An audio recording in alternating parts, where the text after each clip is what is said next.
Welcome to episode 19, season 2 of FountainCast, a bi-weekly podcast brought to you by your Fountain Hills Chamber of Commerce, striving to be your one-stop fountain of information regarding your business community here in Fountain Hills. I'm host Karen Anderson.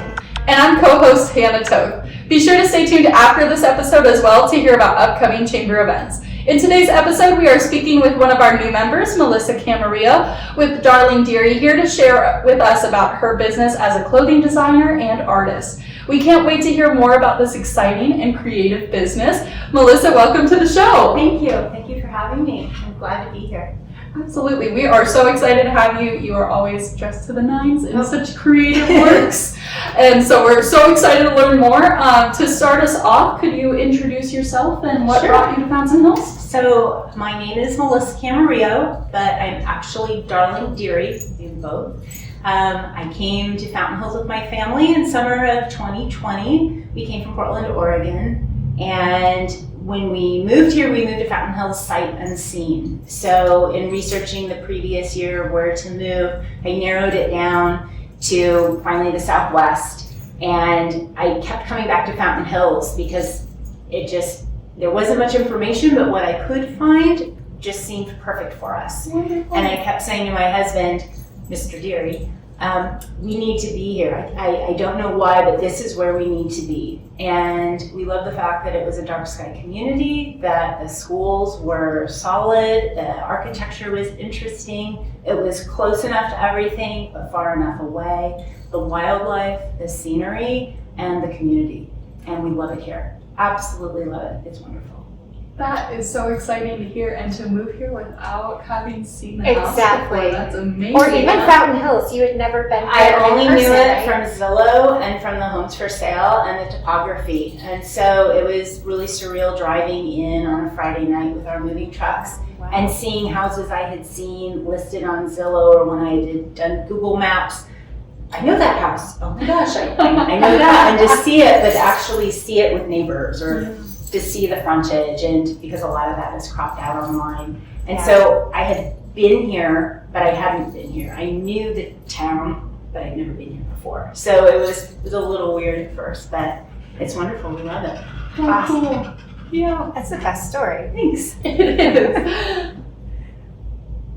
So what inspired you to start Darling Dearlie, or to be Darling Dearlie? Well, I love that too, by the way. I've always been Darling Dearlie since I met my husband. We will be married 19 years this fall, and we've been together for about 20. And my husband introduced me to a jazz singer named Blossom Dearie, and you might have known her.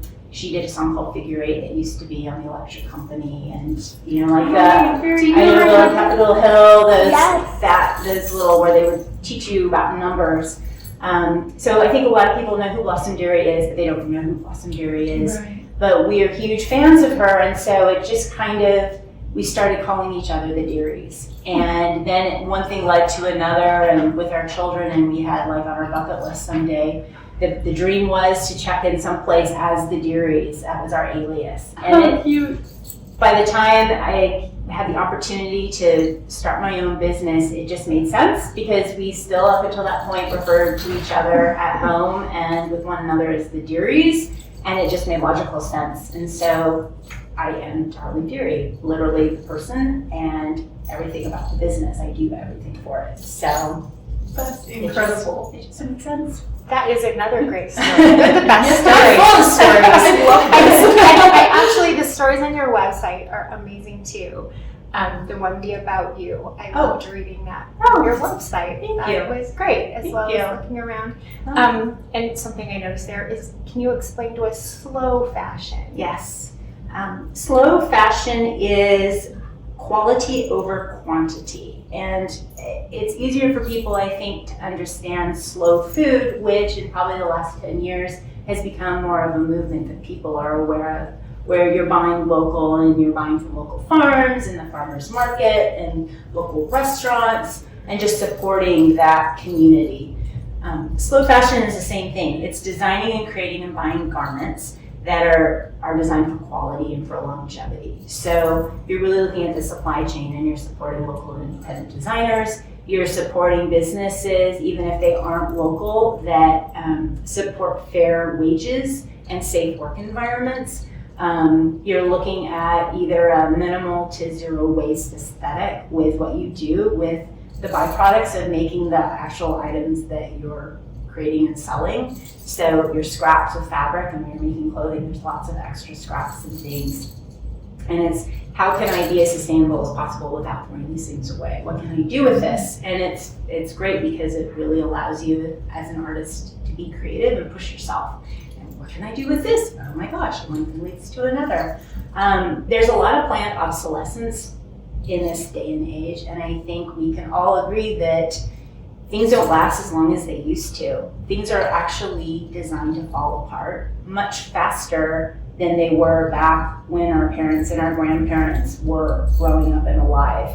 So things fall apart and forcing you to buy replacements, keeping that chain going, or there's planned obsolescence with technology. So you have a cell phone, or you have a computer, or you have a watch, and it only works for a couple of years because the company forces you to have to buy a new one. Sorry, it's going to stop working at this point. There's nothing you can do about it. But here we'll sell you the newest, latest model for this price tag. And so it's just taking a look at doing things in a slower, more conscious manner, and really recognizing where you fit in the grand scheme of things. Also, slow fashion really allows independent designers, I feel, to shine, because usually those garments, not only are they well made, but often they're one of a kind and they're original. And so you really get a sense of individuality. You're not going to see somebody somewhere wearing the same thing that you are, who wore it better. You don't ever really have to worry about that, because there won't be somebody with that item. And not everybody enjoys having attention upon themselves, but a lot of people do. They like things that can show their own personal style, their individuality, their personality, and be unique. So slow fashion is about all of that. It's a great moment. That is amazing, and thank you for giving us that You're welcome. lesson and understanding of that concept. So for your artwork specifically, how do you create it? Could you walk us through your process? Yeah, I make a lot of different things, and I get inspiration from a lot of different things. I have sketchbooks from when I was in middle school and high school. Wow. Scraps of paper I find where I sketched. I probably would have done better in math if I had been paying attention. I'm not designing things. So I'll find things in books like, oh, I want to make that. I have a ton of Pinterest boards, and so I see things, oh, I'd like to make something similar to that, or oh, I like that idea, or interior design books, how something was put together, or art books. I get great ideas in the middle of the night. I'm always thinking. Unfortunately, it never stops. And so what I find is I get really excited. There's lots of things I want to make and try and do. Some are successful, some are not so successful, and that's okay. But often I start to do something or to try something, and there gets to be a point where it just takes a life of its own. And so it's never ever really A to B, it's like A to T. It somehow ends up here, and I'm along for the ride as well. And that's really exciting for me because they just organically evolve. And so it's exciting just to see where something ends up. But I have lots of vintage haberdashery, like vintage buttons and trims and ribbons and fabrics and things that were either on closeout, dead stock, so this merchandise that was never sold, it's practically new, vintage antique. And I'll take things and all of a sudden I'll get an idea of something, or something that I know I would enjoy having in my home or wearing, and I know there are other people who would probably enjoy the same things. And so it's like the saying, give a gift you would like to get yourself. Oh, and so I figure, well, I'm crazy about bunting, which is pennant flags that you can hang up that's festive in a room. There are probably other people out there who love pennant bunting as well. And so it's just a matter of being able to be creative. I have to be creative in one way or another. It feeds my soul. And this is kind of, becomes the product that I offer for other people to purchase as well. How fun! I love that so much. I do too. I'm not personally creative. I don't have that gene. I really appreciate it in others, however. I can recreate something. Like I do talk about Pinterest. I love Pinterest because I can recreate. But I'm always fascinated by the people who come up with those. So that part of it, I really admire. That's fantastic. Well, there's a lot of things where you're inspired by somebody who has maybe done something, but maybe you have a different way in which you would want to take that and make it your own. And that's, I think, one of the fun things, because everybody has different products and materials, or, oh, I think I could do that, but I've got this and this and this, which is unique to me. And let's start in this direction to kind of recreate this, and it could turn out to be something entirely different, and often that you like even better. And that's fun as well, I made that. Oh, that's an original by me. So speaking of originals by you, I see you brought a few pieces. Would you like to share some of them with us? Well, for starters, I wore some of my things because I do wear a lot of the things that I make. So I have a pair of vintage button earrings that are hand sewn, all entirely by hand, in wool felt. And I have different ones on my website. Of course, no two are the same. This is what I refer to as my superhero dress. It's a mashup dress. And a mashup dress are two different fabrics. And there's different details to it, so I'll stand up so you can see a little better here. So it's a little bit shorter. It has big pockets, which are wonderful. It's beautifully finished on the inside. So, unzip my zipper here. The inside of the zipper is finished with ribbon. So if you see that, it's beautiful. It's French seamed on the inside, so it's just as pretty as the outside. Are also details that I have, which I can show you on a different dress and not mine. But like you can wear the collar up and you can see the print and you can cinch it and wear it up, or you can wear it down. You could wear it zipped and you could tie this at the neck. The hemline has a contrasting print usually, and because this is like a lantern shape, you can see a little bit because it's longer in the back when you walk. I made a point of making the garments have a little bit extra wearing ease so that they can be layered. And there's a style of fashion, it's called login look, which is German for layered. And so as we get older, many women don't like to have bare arms, and this allows you to not have to worry about that. You can wear a long sleeve shirt, as I'm doing. You can wear a short sleeve shirt. You can wear a bodysuit. You can wear a turtleneck. But you have a lot of different looks that you can create with just one garment. And that goes back to the slow fashion ethos. Having a capsule wardrobe where you're wearing something in a lot of different ways. And I think we all now, especially because it's so easy to buy things and so cheaply, we have a lot of things in our closet, but the reality is we tend to only wear a very small portion of it. Whether it is our favorites or it makes us feel good, makes us look good. We have a small group of things that we wear regularly, and this is designed with that idea in mind. You could get rid of a large chunk of your wardrobe, keep some of those basics, your t-shirts, your jeans, your tights, your leggings, and you can have a Darling Dearlie dress, and there's different versions, and have a lot of different looks and versatility to maximize your wardrobe and not take up a lot of space. So I have dresses. So this is a mashup dress, two different patterns. I'm really good at mixing prints. This right here is a gateway dress. So it's a little longer in the length than my mashup and my super mashup dresses. It's a little more conservative looking.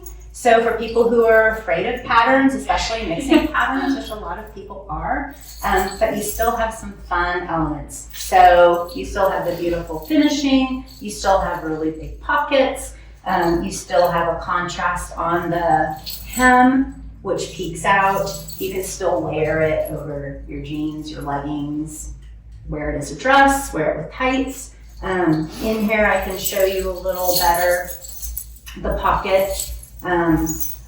I test drive all of my garments because I want to make sure that they're up to my high standards. And so I'll wear things and I'll see how they work and I troubleshoot from there. So these are pocket tethers to snap to the front to keep the pockets forward instead of flopping around underneath. Yeah, that's cool. genius. The ribbon covers the zipper because when you unzip a zipper, it's pretty ugly. Seeing that, and it's not as attractive. You can see the French seams. You could probably wear this inside out and have a whole new look if you wanted to. The detail, the contrast. I also down here at the bottom, I always have a piece of fabric at the very bottom because this part of the zipper gets scratchy and rubbing against your legs with the plastic. So this protects that and makes it feel good against the skin so you don't notice that.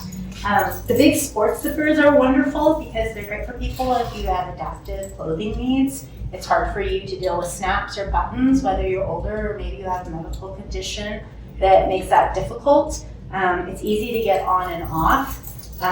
Nursing mothers, pregnant mothers. I have a model on my website who was about 5-6 months pregnant with her son, and she has my clothes on, and she looks great. The French seams or the princess seams really work well for a lot of different body styles and types. Right. But it's a dress that you could wear while you're pregnant, and then while you're nursing, and then once they're running around like crazy, you go back to wearing it as a regular dress again. So mashup. More of this on my website, an explanation. I'll try to be real quick here because I couldn't go on. This is a super mashup dress, so 3 mixed prints. This is a lot of fun. One of the details with my print dresses that I like to show off is the fact that I match the center panels. So here you can see that where the zipper is, when it zips up, it looks like one piece of fabric. So that takes a lot of time. Oops, That's okay. Cool. Just to match that up so it looks like one piece. This is a fun dress. This is called Hello Sweetie, and it's Dr. Who themed. So this might look like so it might not be able to see on the video for once this goes to YouTube, but there's a TARDIS here in an adult toile, and there's Daleks. And so at first glance, you might think it's just a traditional toile print, but it's not. It's got a nice sense of humor to it. So it's a lot of fun. I also have some dresses that were mine before I started my brand in 2015, and I took them apart and I reimagined them and just kind of finished them so they look nicer. So I have 4 of these on my website. They used to be mine. I reimagined them. They have a lot of the same details that my nicer dresses have, but like they don't have pocket tethers, but they still have pockets. They're still beautifully finished. You know, this is a fun dress because the turquoise fabric used to be sheets. I like to reuse a lot of things that you wouldn't think of. Vintage sheets are fantastic because they're so soft. Yes. And they're pretty original. You're not going to find a lot of things, so you can make garments that are really unique and one of a kind. And again, this is something where you can layer it over pants or leggings or tights or where does a dress? Where does a swimsuit cover up? You have a lot of possibilities with this. This is something that if people here within Fountain Hills came to Fountain Hills Day, which we had this past spring, this is something I was test driving. This is my tourist skirt that I made, and it's a Fountain Hills tourist skirt. How cool. So it has an adjustable waist. So it's designed, the idea is if I do more of these that it can fit a lot of different people's figures. It has pockets and it's hand painted and hand embellished with sequins, which was what they did with the Mexican tourist skirts after World War II. Oh, wow. So this one has our fountain on it, and it has 4 peaks along the bottom. There's the sign to Rio Verde. There's Red Mountain, Sacred Mountain, which is my favorite mountain. I like 4 peaks as well, but this is my favorite. I have the Sonoran Botanical Gardens, and what you can find within the Botanical Gardens, the Ocotillo and the Strawberry Hedgehog. And then we have an homage to our dark sky community do here. And the javelina and the swirl canvas. So I wore this, it was really popular. I got a lot of compliments on it. It's a lot of fun. I wore it a few weeks later to the Desert Botanical Gardens in Phoenix. Got a lot of attention for it there. I'd love to make some of these in the future, not only to sell at the different markets and fairs we have here in town, but also to donate to special charity events here in town and have them specific to that. So a Fearless Kitty themed skirt, a skirt for the school district, and they can use them in their fundraisers to raise funds to have something that is available. I love That is amazing. Yeah. So if we hadn't, it's probably like the longest episode ever. No, She absolutely never not. stopped talking. So I'm all about attention to detail, if you haven't noticed, with some of the things that I make. And that goes as well with how I package my products. So everything comes beautifully packaged because I love beautiful packaging, and I've talked to other people and they love beautiful packaging too. Yay! So I have really beautiful papers which you can reuse in different ways if you want to, which adds to sustainability. This is something that I thought I could bring wrapped to show, but this is what I call an adornment, which is a play on words because it's a door ornament. I try to add versatility and options to a lot of the things that I make and create. So this is something that you could hang on a doorknob, or you could hang on a cabinet, or in a window, but you have two sides in which you can display. So it's not just one side and that's the side. Like, flip it around. I'm all about options and choices and mixing things up. I have bookmarks, and I have done out of wool felt. It's great for the smaller pieces of wool felt from larger things that I've created, a way to reuse those items. And again, you know, we have Icelandic poppies, we have the strawberry hedgehog, which are unique. They're not exclusive to here, but. And let me tell you, because I've seen them on the website and they're super cute. The website does not do them justice. These are beautiful. Thank you, thank you. So these are all handmade. I employ a lot of old world sewing techniques, not only in my garments, but in the smaller oddments that I make. And I have pictures on my website, but that's one of the things I have enjoyed about doing the fairs and markets here is people can actually see them because they don't have a brick and mortar. They're able to actually see what things look like in person and see some of that attention to detail that I bring, hopefully, to my products to get a better understanding and see it for themselves. This is an excellent example. These are note cards. Or gift cards, and so they pull out and they have scraps of fabric to another way to use up those little bits and bobs of things. And so you could either write a note or have it for a gift, place this in a larger envelope to send to someone. And so I have different versions of these, but it's a great way to use up those smaller scraps in a creative way. I have medals because everybody deserves a medal. Different things using different various laces and trims, jewels. These are crystals that belong to a great aunt. She did jewelry making, and I inherited a lot of things from my great aunts and from my grandmother, and it's wonderful to have that treasure trove to get inspiration and ideas to make things.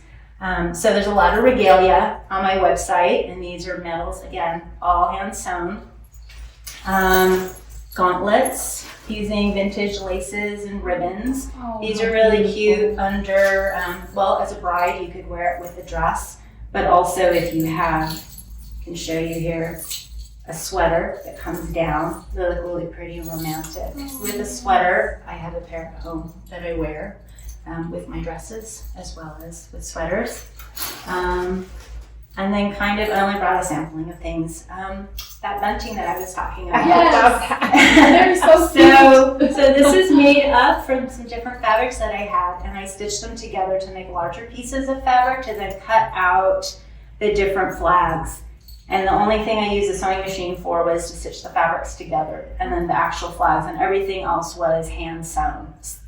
So I hand stitched all of this together, and on the flags themselves, the applique with scraps and remnants of some beautiful wool felt. And then two, because versatility, it's double-sided. So it doesn't matter what side it's hanging from, if it's hanging in a room, you can see and enjoy it from both sides. So handmade and a lot of time and attention and love put into things. Right. So if people were to visit my website, they would see there's a lot of different items that I have. I'm constantly adding new things. There's some seasonal items as well for the holidays, dresses and some bunting and ornaments. I think that's one thing I set aside and I forgot to bring, but I have some Fountain Hills themed items as well. I have ornaments. I have a javelina and I have a cactus and I have quail. Oh, I love that. They're very cute. So, and again, seeing these things in person, they're exponentially more impressive than when you've just seen them on the website. And I was duly impressed by the website. But thank you. I do all of that Are myself. amazing. So I am in charge of all of that, and I love having the ability and being able to be agile in going in and updating a website with product, or changing the wording of a description, or changing a layout on my homepage, or all of that I do myself, and I love having that ability to be able to, on the fly or quickly take care of something for my business. And it's nice to know it's up to date. Yes, it is. Sometimes you go to a website and you can tell it has not been It's been updated. neglected and forgotten, and you don't know if it's still in business.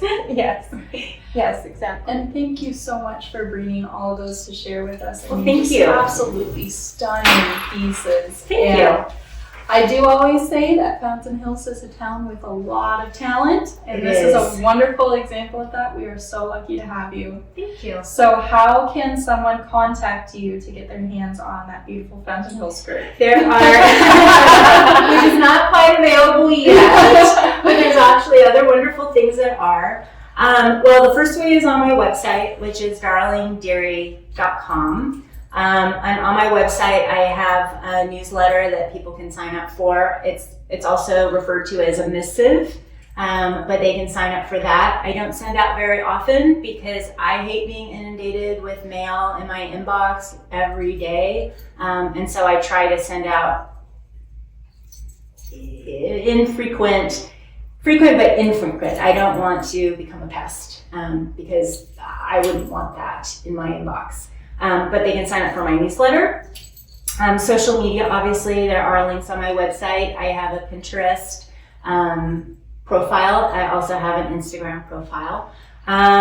They can come here to the Fountain Hills Chamber lobby. I have information that they can pick up here and information on my business and how to reach me, what I create. If they come to one of our events here in town and look for the pink tent, they can see things for themselves in person. That's an option. We volunteer. Our family does at Fearless Kitty twice a month. So we're there on the avenue helping the kitties be socialized. And then finally, they might see me out and about in the community because I try to walk the walk. I try to support our community and the local businesses here. So they'll see me in my dresses or my skirt running around town doing different things. That is Amazing. fantastic. Well, that will do it for this episode, Melissa. Thank you again. Thank you so much for having me. I've had a lot of fun. Good. I Oh, am I'm glad. so impressed. And the gift ideas that are rolling around in my head so that I don't have to be the one to be creative. Until next time, Fountain Hills, thank you so much. Don't forget to share FountainCast with friends, neighbors, clients, anyone in your network, and please like, rate, and review FountainCast wherever you listen to your podcast. For upcoming chamber events, we hope you enjoyed yesterday's FH Connect breakfast. Be sure to mark your calendar for our next quarterly breakfast on October 19th, where we are so excited to share the State of the County address featuring guest speaker Supervisor Thomas Galvin.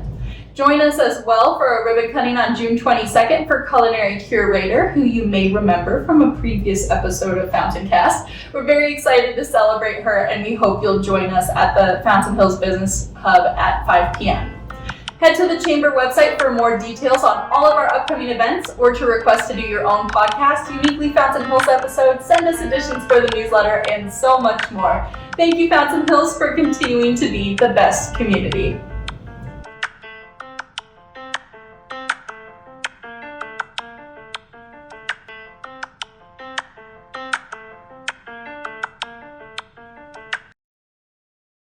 Welcome to episode 19, season 2 of FountainCast, a bi-weekly podcast brought to you by...